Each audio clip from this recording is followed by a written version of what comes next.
প্রিয় বন্ধুরা, তোমরা যারা যুবসাথী প্রকল্পের আবেদনপত্রটা ক্যাম্প অফিসে গিয়ে জমা করেছো, কিংবা তোমরা যারা অনলাইনে আবেদন করেছো, কিংবা তোমরা যারা মোবাইল অ্যাপ থেকে অনলাইন আবেদন করেছো, তোমাদের এখন বর্তমানে নতুন পোর্টাল থেকে তোমাদের অ্যাপ্লিকেশান স্ট্যাটাসটা চেক করতে হবে। কারণ অনেকের কিন্তু আবেদনপত্রটা বাতিল হতে পারে, তার জন্য কিন্তু অবশ্যই তোমাদের আবেদনটা কি অবস্থায় রয়েছে অবশ্যই চেক করতে হবে।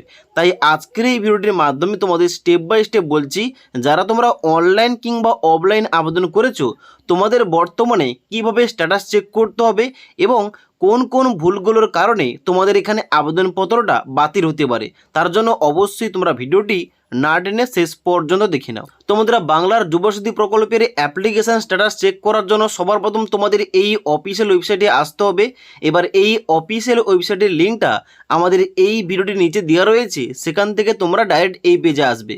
এই পেজে আসার পর বাম দিকে দেখতে পাও যেখানে কিন্তু তিনটি অপশান দেওয়া রয়েছে। এই তিনটি অপশানের মধ্যে সবার নিচে যে অপশান রয়েছে চেক স্ট্যাটাস অপশান, এই অপশানটায় তোমাদের ক্লিক করতে হবে। ক্লিক করার সঙ্গে সঙ্গে তোমাদের পরবর্তী একটা পেজ খুলবে, যেখানে তোমাদের দিতে হবে কি, যেখানে তোমাদের দিতে হবে রেজিস্টার মোবাইল নাম্বার। এখানে যে একটা অপশান রয়েছে এন্টার ইওর মোবাইল নম্বর, এই ঘরটায় যারা তোমরা অনলাইন আবেদন করার সময় যে মোবাইল নাম্বার দিয়ে আবেদন করেছিলে, তোমাদের ওই মোবাইল নাম্বারটা বসাতে হবে। ওকে, ওই মোবাইল নাম্বারটা দেওয়ার পর নিচে এই যে ক্যাপচা কোডটা দেওয়া রয়েছে, এই ক্যাপচা কোডটা দেখে দেখে নিচের ঘরটায় লিখতে হবে। যেমন আমার ক্ষেত্রে 10+5, এখানে কিন্তু নিচের ঘরটায় আমাকে 15 লিখতে হবে এবং নিচে এখানে গেট ওটিপি সিক্রেট পিন এই অপশানটায় ক্লিক করতে হবে। এবার গেট ওটিপি সিক্রেট পিন এই অপশানটায় ক্লিক করার সঙ্গে সঙ্গে তোমাদের রেজিস্টার মোবাইল নাম্বারে 6 সংখ্যার একটা ওটিপি যাবে। ওটিপিটা এই ঘরটায় এন্টার করার পর নিচে ভেরিফাই পিন অপশানে ক্লিক করতে হবে। এবারে ভেরিফাই পিন অপশানে ক্লিক করার সঙ্গে সঙ্গে তোমাদের কিন্তু এইভাবে শো করবে যাতে তোমাদের ফর্মটা সাকসেসফুলভাবে সাবমিট হয়েছে। ওকে, এখানে তোমাদের শো করবে your application form has been submitted successfully এবং ইওর অ্যাপ্লিকেশান আইডি বলে একটা তোমাদের আইডি দেওয়া থাকবে। এটা কিন্তু তোমাদের পরবর্তীতে কাজে লাগতে পারে।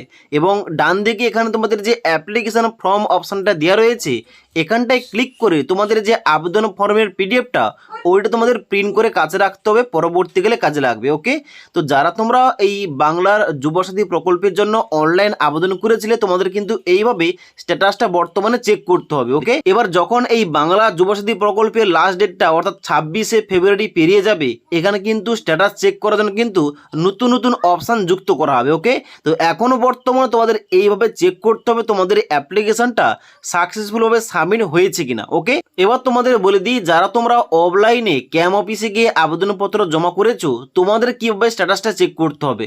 তোমাদের কিন্তু সেম টু সেমভাবে স্ট্যাটাস চেক করতে হবে, যার জন্য কিন্তু এই পোর্টালে আসার পর তোমরা এখানে চেক স্ট্যাটাস অপশানে ক্লিক করবে। ক্লিক করার পর তোমাদের যে মোবাইল নাম্বারটা তোমরা আবেদনপত্রে লিখেছিলে, ওই মোবাইল নাম্বারটা দিয়ে এখানে কিন্তু লগ ইন করবে।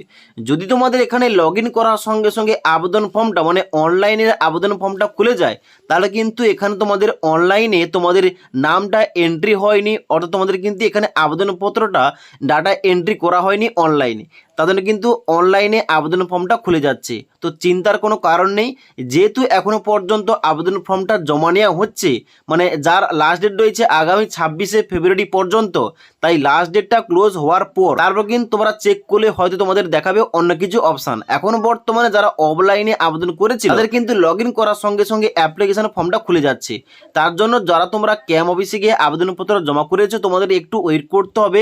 লাস্ট ডেটটা পেরিয়ে যাওয়ার পর তোমাদের কিন্তু স্ট্যাটাস চেক করতে হবে। ওকে, তো তোমাদের এ টু জেড বলে দিলাম কীভাবে তোমাদের এই অফলাইন এবং অনলাইন আবেদন করার স্ট্যাটাসটা চেক করতে হবে। এবার তোমাদের বলে দিই, যারা তোমরা এই যুবসাথী প্রকল্পের জন্য আবেদন করেছো অফলাইন কিংবা অনলাইন, তোমাদের কাদের কাদের ফর্মগুলো বাতিল হতে পারে। সবার প্রথমে তোমাদের একটা গুরুত্বপূর্ণ কথা বলে দিই, যারা তোমরা এই বাংলার যুবসাথী প্রকল্পের জন্য ফর্ম ফিল আপ করেছো অফলাইন কিংবা অনলাইনে, তোমরা যারা জয়েন্ট ব্যাঙ্ক অ্যাকাউন্ট দিয়েছো, তোমাদের কিন্তু আবেদনপত্রটা বাতিল হবে। দ্বিতীয় নম্বর, যারা তোমরা এখানে পাসপোর্ট সাইজের ছবিটা অফলাইন আবেদন করার সময় মারিয়েছিলে এবং ছবির উপরে তোমরা সিগনেচার করনি, তোমাদের কিন্তু আবেদনপত্রটা বাতিল হতে পারে। এবং 3 নম্বর তোমাদের বলে দিই, এখানে কিন্তু যারা তোমরা অফলাইনে আবেদন ফর্মটা জমা করেছো কিংবা অনলাইনে আবেদন ফর্মটা জমা করেছো, তোমাদের কিন্তু অবশ্যই আধার কার্ডের সঙ্গে ব্যাঙ্ক অ্যাকাউন্ট ডিবিটি লিঙ্ক থাকতে হবে, তবে কিন্তু তোমাদের এখানে টাকাটা দেওয়া হবে। ওকে, তবে তোমাদের কিন্তু অ্যাকাউন্টে টাকাটা আসবে প্রতি মাসে 1500 টাকা।